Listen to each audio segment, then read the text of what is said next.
I'm sure you've all heard the saying, you are what you eat. However, have you stopped to identify what that actually meant? Today, I'll discuss how replacing ultra-processed foods with nutrient-dense whole foods can help improve your overall health.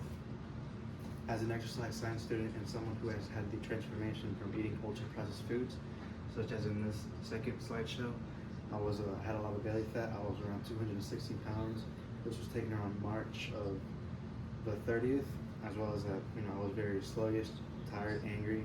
Not only that, but I lacked a nutrition knowledge of, just eating good. However, when I made the switch from whole foods, I was able to lose around 14 pounds. Not only that, I felt more energized. I feel more energized, and this was 3 months later. Not only that, but I was able to educate myself in learning how to cook, meal prep, as well as, identify all the foods that I was consuming inside of my body. And because of this, I was able to learn that the foods that we eat is going to ultimately significantly impact your body system as a whole.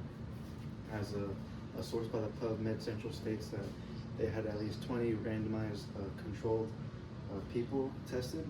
10 were in whole processed foods, and then 10 were whole nutrient-dense whole foods. And there was a significant difference in the weight and gain pound. As the people that ate ultra-processed foods gained around 4 pounds, as to where the people that ate whole foods were much more slimmer and lost around 2 to 3 pounds in that 3-week frame. Many of us rely on ultra-processed foods because they are quick, convenient, affordable. However, we do not see the downside of these, which are going to be very high in saturated fats, very high in sodium, as well as very high in sugars. And because of this, they're going to be lacking in protein, fiber, and other essential nutrients, making it very easy for you to overindulge in these foods, as well as the multiple additives that these ingredients have, making it very harmful for your body. Replacing ultra-processed foods with nutrient-dense whole foods can help improve your overall health by providing your body with the essential nutrients, increasing satiety and fullness, as well as reducing the risk of chronic diseases. Today we will discuss the effects of ultra-processed foods due to the body, as well as the solutions that we are able to make at the government, community, and individual level, helping us implement these practices into our life. But before we step into what ultra-processed foods are, let's first identify what they are and how they affect the body. Ultra-processed foods are very high in fat, as we said earlier, very high in sugars, and very high in sodium. Not only that, but the PubMed Central states that how you are able to identify is that if you see that these ingredients are not in the kitchen, such as a high fructose corn syrup, it is a very ultra-processed foods, as well as having multiple additives into the ingredients list. The consumption of ultra-processed foods is going to negatively impact your health and reduce the risk of your life in the long run. The first effect is going to be in poor nutrition. And poor nutrition, but by the source that the PubMed Central states that in poor nutrition is going to lack in both macro and micronutrients. Macro, which is going to be needed in bigger amounts to provide the body with energy, such as proteins, carbohydrates, and fats, as well as the micronutrients, which are needed in smaller amounts, but however, they play a big role in how your body is able to utilize these things and function properly, such as minerals and vitamins that help with red blood production, metabolism, contraction of the heart and skeletal muscles, and much more. Next is going to be the decrease of satiety and fullness, because the source by the PubMed Central states that the lack of protein and fiber, which is the main driver for your digestive system to slow down, and especially your hormones, your hunger hormones from ghrelin and leptin.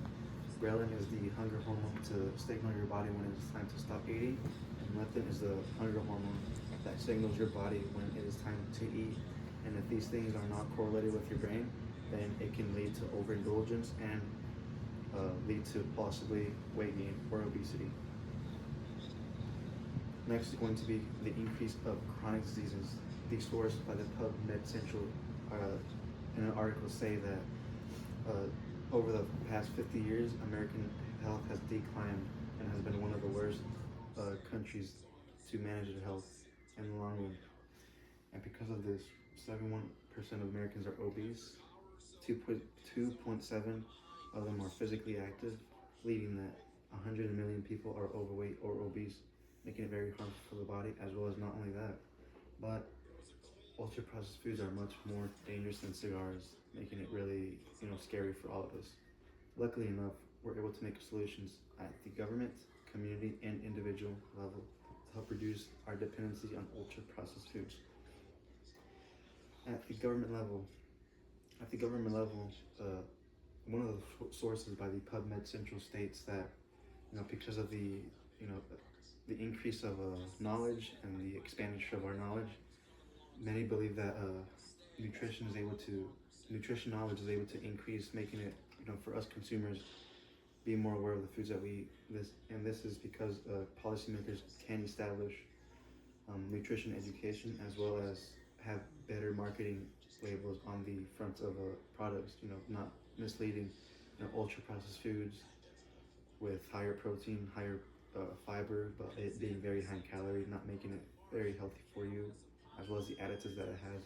So like having a better branding in front can be better for you.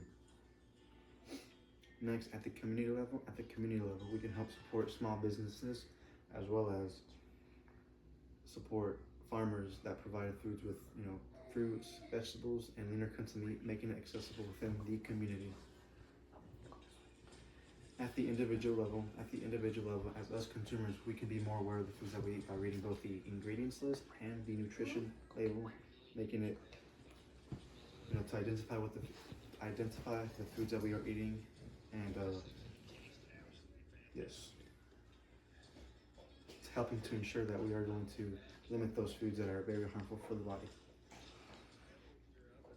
Coming to conclusion, replacing ultra-processed foods with nutrient-dense whole foods can help your overall body health by providing your body with the essential nutrients, reducing the risk of chronic diseases, as well as increasing satiety and fullness. Today we discussed what ultra-processed foods are and how they affect the body, and poor nutrition and inadequate intake of nutrition, a decrease in satiety and fullness, as well as the increase of obesity with chronic diseases,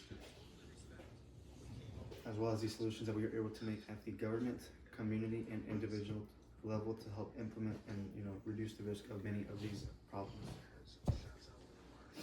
So before your next trip to the store, make sure to identify by reading both the ingredients list and the nutrition label to help to ensure what you are putting inside of your body.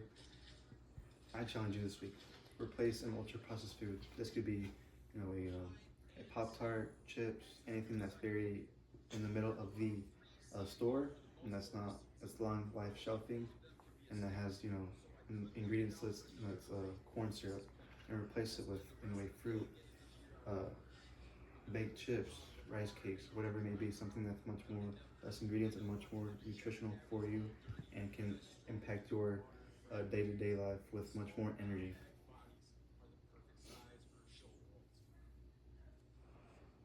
So the saying, "You are what you eat," isn't cliche, but it is a reminder that every meal that you eat is an investment on yourself and your life in general, for you and your family.